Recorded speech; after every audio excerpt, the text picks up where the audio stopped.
So let's take a look at one from 3.1. So we can do, let's do number 2.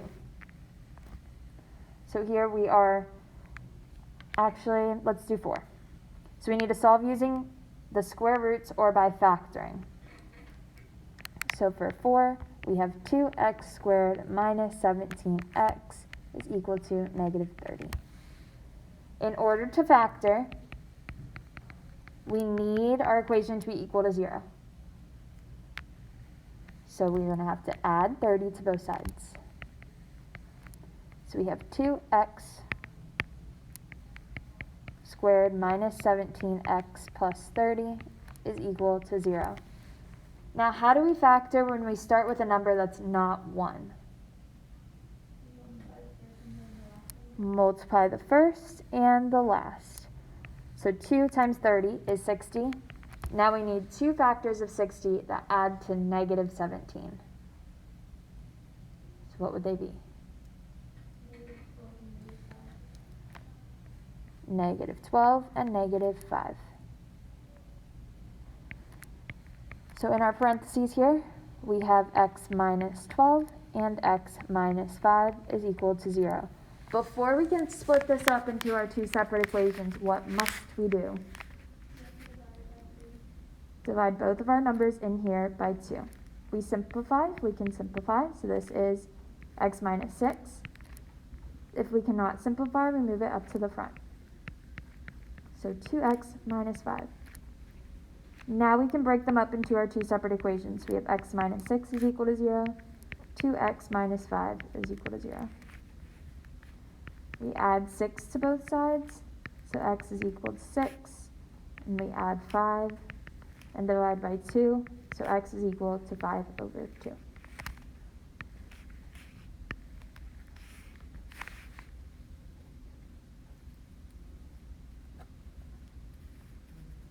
Any questions on this one? So 3.1 is just factoring.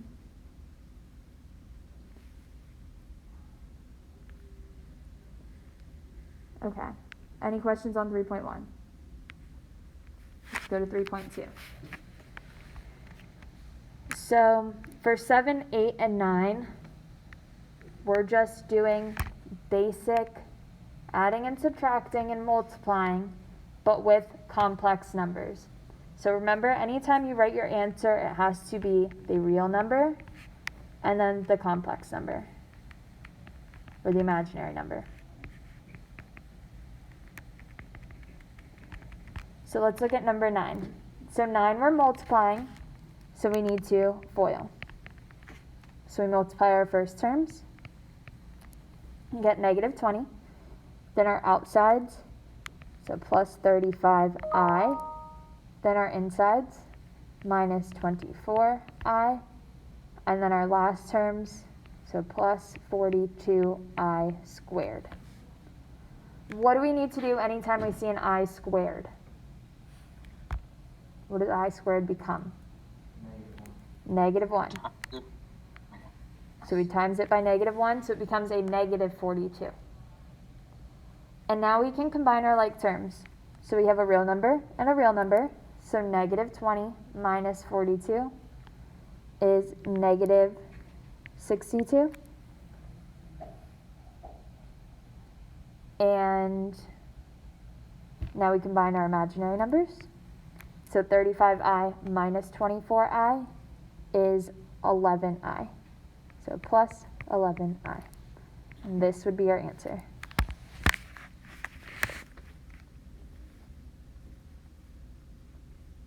Any questions here?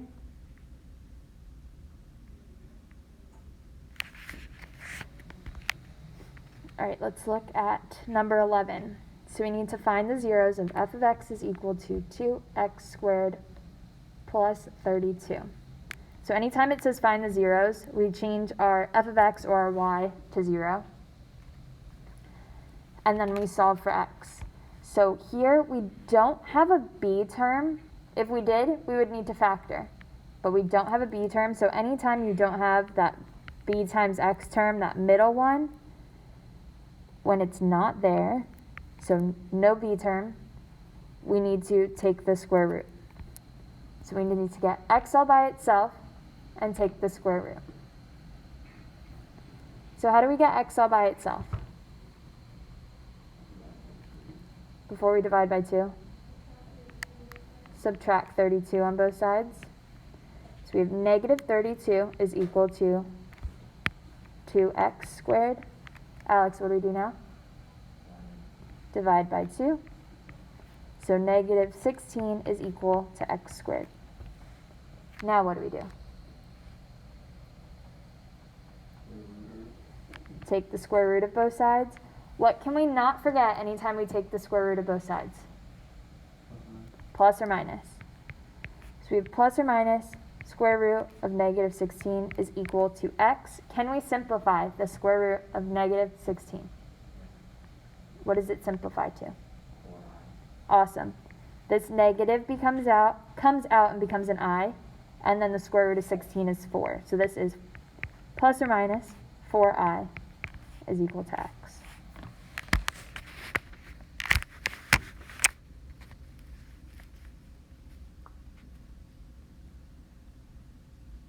Any questions on this one?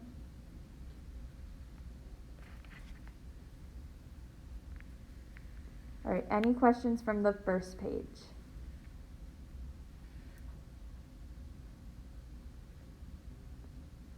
All right, let's move on to 3.3.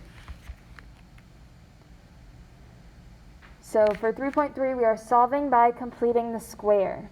What's that little formula we need to complete the square?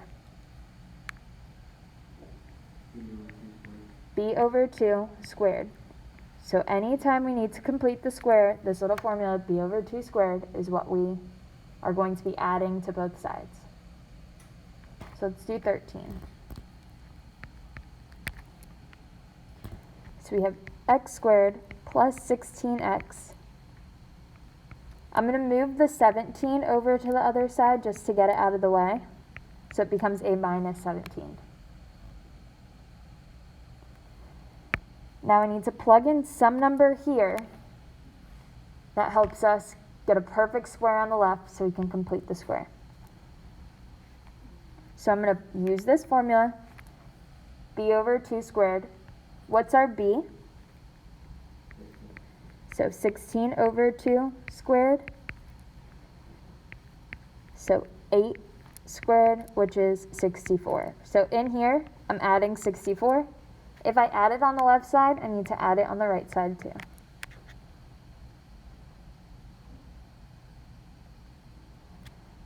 So now that I have a perfect square on the left, I'm going to have something in my parentheses squared. So what goes in my parentheses here? Just 8?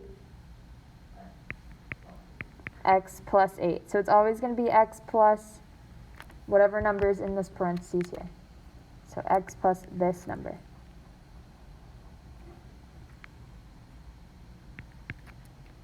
And then we need to combine negative 17 plus 64. So this is 47. And now how do we solve from here? Square root both sides. What can we not forget when we square root both sides? Plus or minus. So x plus 8 is equal to plus or minus square root 47. What do we do next? Subtract 8 on both sides. So x is equal to negative 8 plus or minus square root 47. If we can simplify what's under the square root, we need to simplify, but here we can't simplify square root 47. So this is our answer.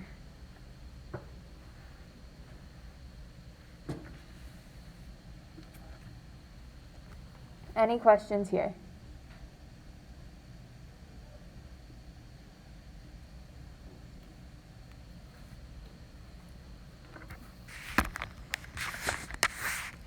All right.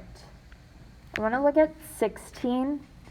It says write y is equal to x squared minus 2x plus 20 in vertex form, then identify the vertex. anytime it says to write it in vertex form or it's talking about the vertex, we need to complete the square.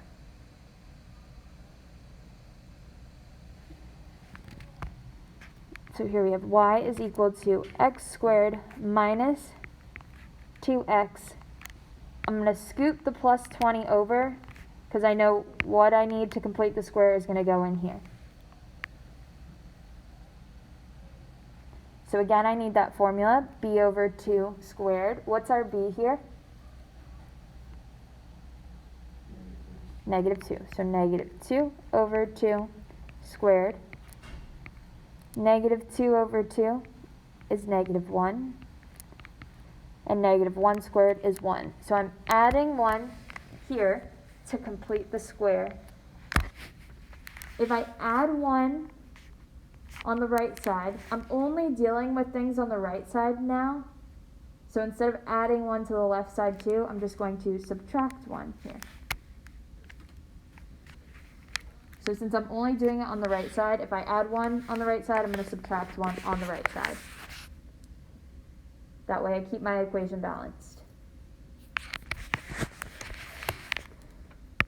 So now I can write my parentheses squared. So what's going to go in my parentheses here?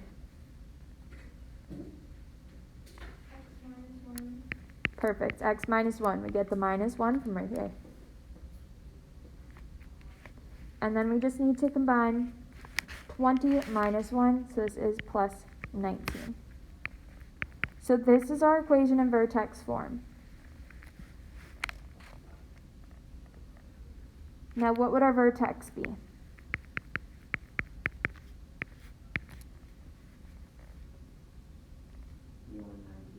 Awesome. 1, 19. Remember, we always have to change the sign from what comes inside the parentheses.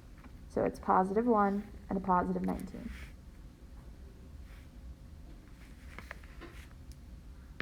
Do you have any questions like this one? You could. Yes. Okay. For 3.4, we are solving using the quadratic formula. So quadratic formula, you guys can have your notes on the test, so you'll have the quadratic formula in front of you. Negative b plus or minus the square root of b squared minus 4ac over 2a. And we just plug in and simplify. So the hardest part here is simplifying. Let's look at 19. So a negative b is going to be a negative 12, so it becomes a positive 12, plus or minus the square root. Negative 12 squared is 144, minus 4 times a times c, so 4 times 3 times 13, over 2 times a, which is 3. So we're going to keep everything outside the same and simplify under our square root. So we have 12 plus or minus the square root, 144 minus 4 times 3 times 13. 4 times 3 is 12, and 12 times 13, 156. And then we can do this 2 times 3 on the bottom, which is 6. Again, we still have to simplify under our square root, so 12 plus or minus. 144 minus 156 is negative 12 over 6. Can we simplify under our square root again? Yep. How can we simplify the square root of negative 12? We can take out our I. And then what are 2 factors of 12? 3 and 4. 3 is a prime number. What are 2 factors of 4? 2 and 2.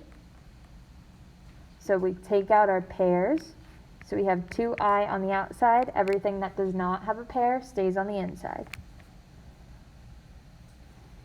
So this square root of negative 12 becomes 2i square root 3 over 6.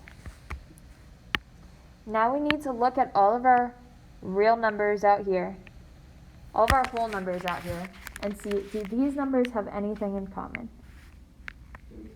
2. So since they all have a 2 in common, we can simplify again and divide all of them by 2. So now we have 6 plus or minus I square root 3 over 3.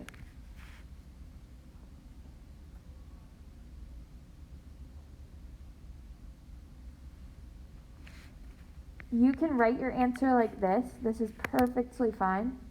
If you see that you can divide 6 by 3, you can simplify it and make it 2 plus or minus I square root 3 over 3. So you can leave your answer either way. These are both correct. Any questions on this one?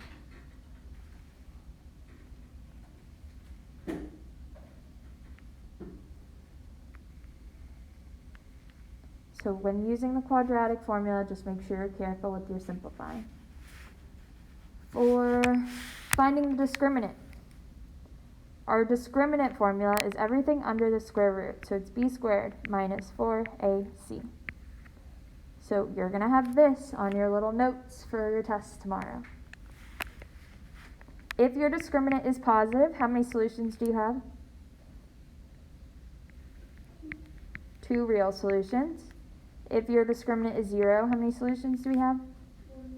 1 real solution. And if our discriminant is negative? 2 imaginary.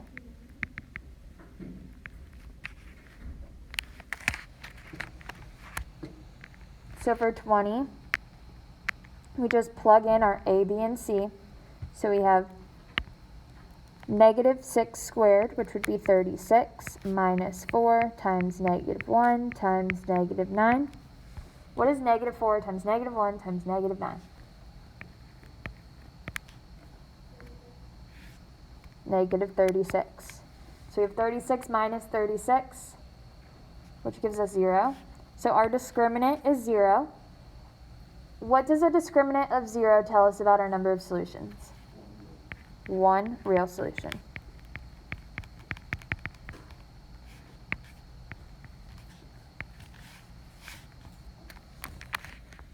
So we need to find that number for our discriminant and then determine what solutions, what type of solutions. So again, on your notes, you need all of this. Super important.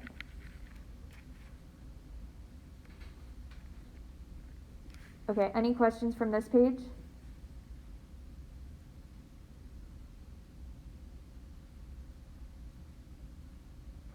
All right, to the next. So 3.5, we are solving systems of nonlinear equations. So for these, you can either use substitution or elimination. My suggestion would be use substitution if you don't have 2 quadratic formulas. So if you do have 2 x squared formulas, so if you have an x squared in one and an x squared in the other, I would use elimination. But you can use either one.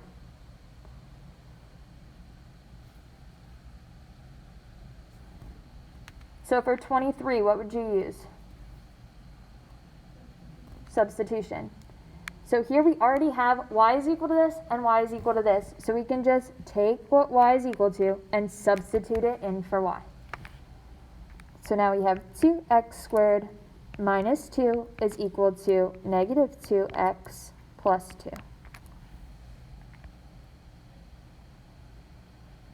For these, we're going to have to factor, so we need all of our terms to be on one side, and we have to have it equal to 0. So we're going to add 2x to both sides and subtract 2 on both sides. So now we have 2x squared plus 2x minus 4 is equal to 0.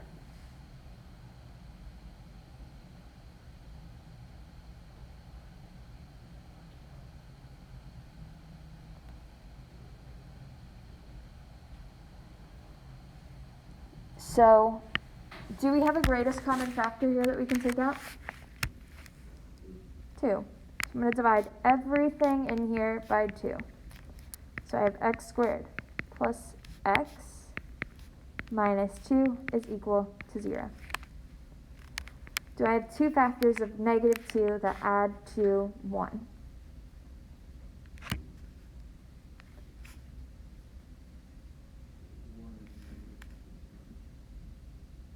What are factors of negative 2? 2 and 1. Which one has to be negative in order to get a positive 1? The 1. Because 2 minus 1 is positive 1. So in our parentheses, we have x plus 2 and x minus 1.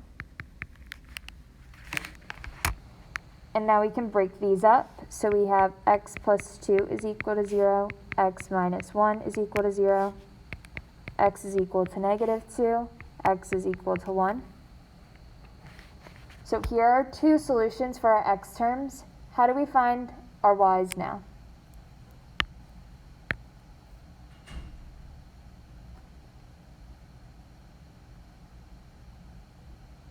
What do we do to find the y's?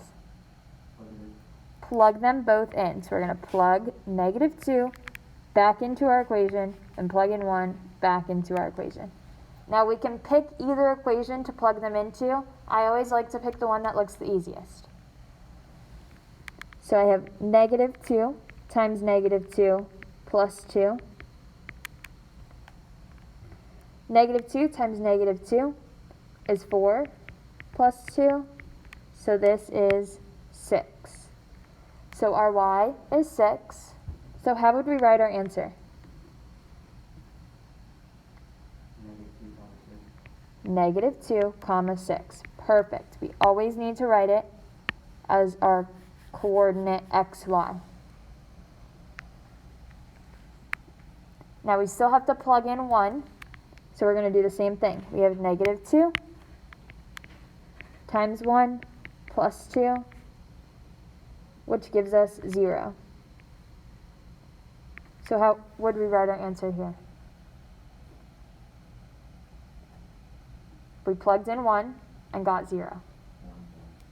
1, 0.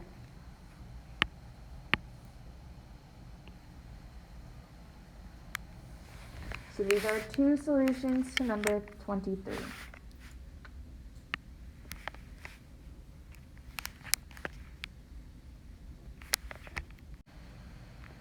All right, so I'm going to do one of our systems of quadratic inequalities down here. So I'm just going to, I'll do 30.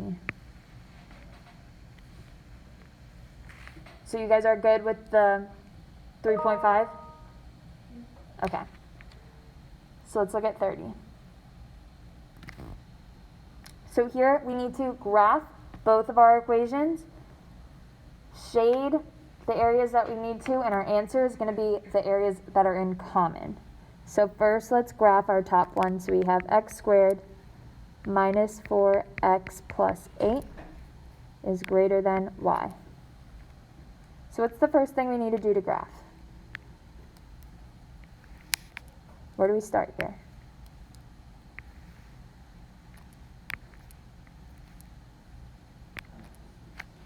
Axis of symmetry. What is our axis of symmetry formula?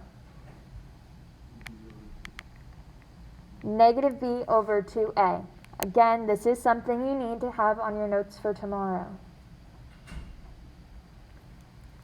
So we have a negative, negative 4 over 2 times 1. So this is 4 over 2, which is just 2. So our axis of symmetry is 2. That means the first number in our vertex is 2. How do we find the y in our vertex? Plug it in. So we have 2 squared minus 4 times 2 plus 8. So 4 minus 8 plus 8. So then y is equal to 4. So our vertex is at 2, 4. So we're going to go to the right 2 and up 4.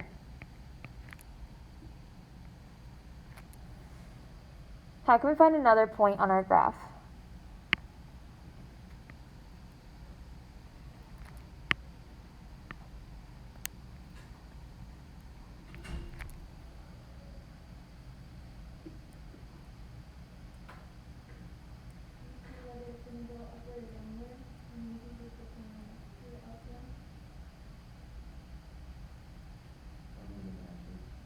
plug in numbers for x. So we can always plug in numbers for x. What can we plug in for x? We can plug in 1. We could plug in 0 if we wanted to. 0 is probably the easiest to do because then we have 0 minus 0 plus 8 is equal to y. So when we plug in 0, what do we get? 8. So we're going to have a point at 0, 8. So we stay on 0, go up 8. So we have a point there. That's 2 spaces away on the left, so we need the same point 2 spaces away on the right. Now that we have our 3 points, we can draw our parabola. Is this going to be a dotted line parabola or a solid line? Dotted line. So we put our dotted line parabola through our 3 points. Now, how do we pick if we're going to shade inside of our parabola or outside? What do we need? We need to plug in a point, any point inside the parabola here. So what would be a point inside the parabola?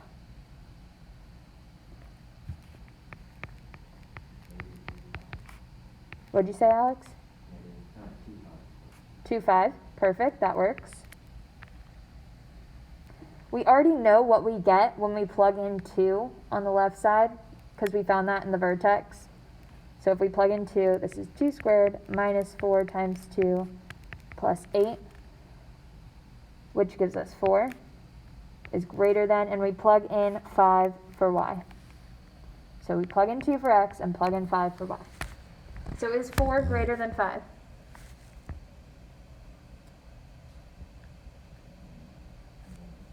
No. So are we shading the inside or the outside? Outside. Okay, and the bell's about to ring soon, so for the next, like for the second equation in the same problem, we would do the same exact thing, and then our answer is just going to be what's shaded in common. Alright, so still doing number 30. We need to plug in our second equation, or graph our second equation, so we have negative x squared plus 4x plus 2 is less than or equal to y. So first thing we need to do is find our axis of symmetry. That is b over 2, negative b over 2a. So we have negative 4 over negative 2, which is positive 2. So then our x term in our vertex is positive 2.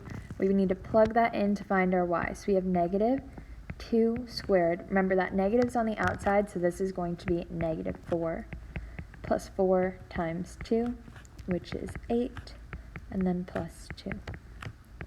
And this is equal to 6. So our vertex is 2, 6. So we go to the right 2 and up 6. Put our point there. Next, we need to see where our graph is going to cross the y-axis. So if we plug in 0 for x, we get 2 from this number here. So we're going to have another point there. Since this point is 2 spaces away on the left, we need that same space 2 spaces away on the right. And then we can graph our parabola. Since this is a greater than or equal to sign, we know it's a solid line parabola. When we plug in a number to see where we shade, 0, 0 we can see is on the inside. So let's plug in 0, 0. So we plug in 0 plus 2 is less than or equal to 0. So 2 is less than or equal to 0. This does not work, so we shade the outside. So we're going to shade everything on the outside here. So then our answer would be all of this purple part. So I just have to erase everything in the middle here.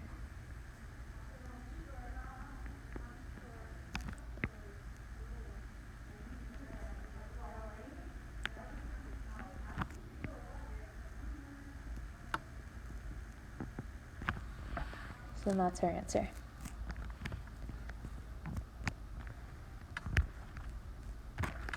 All right, moving on. Let's do 34. We need to solve the inequality. Actually, let's do 33. So we have 3x squared plus 3x minus 60 is greater than or equal to 0. Anytime we see a greatest common factor, we always want to take that number or that x out. So whatever our greatest common factor is, we need to take it out. So we're going to divide everything by 3. So we have x squared plus x minus 20 is greater than or equal to 0.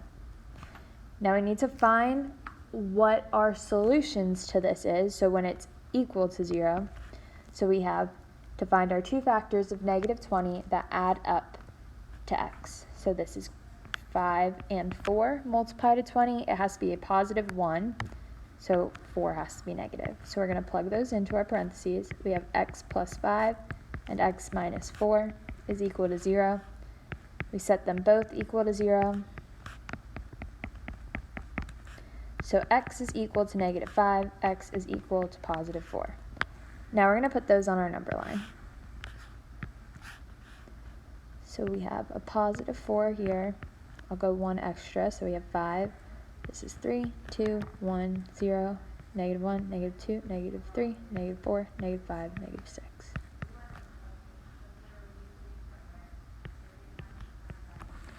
Okay, so we're going to put a closed circle at negative 5 and a closed circle at 4.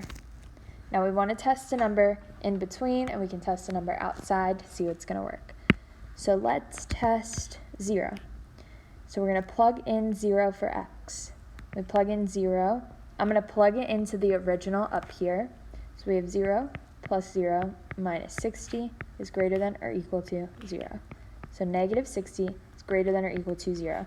Since this is not true, that means we're working with the numbers outside, which we can plug in negative 6 if we wanted to, since that's outside, and we can plug in 5 if we wanted to, since that's outside. Those numbers will work here, but if you're running out of time on the test and you test a number in between that doesn't work, then you know the outside's going to work.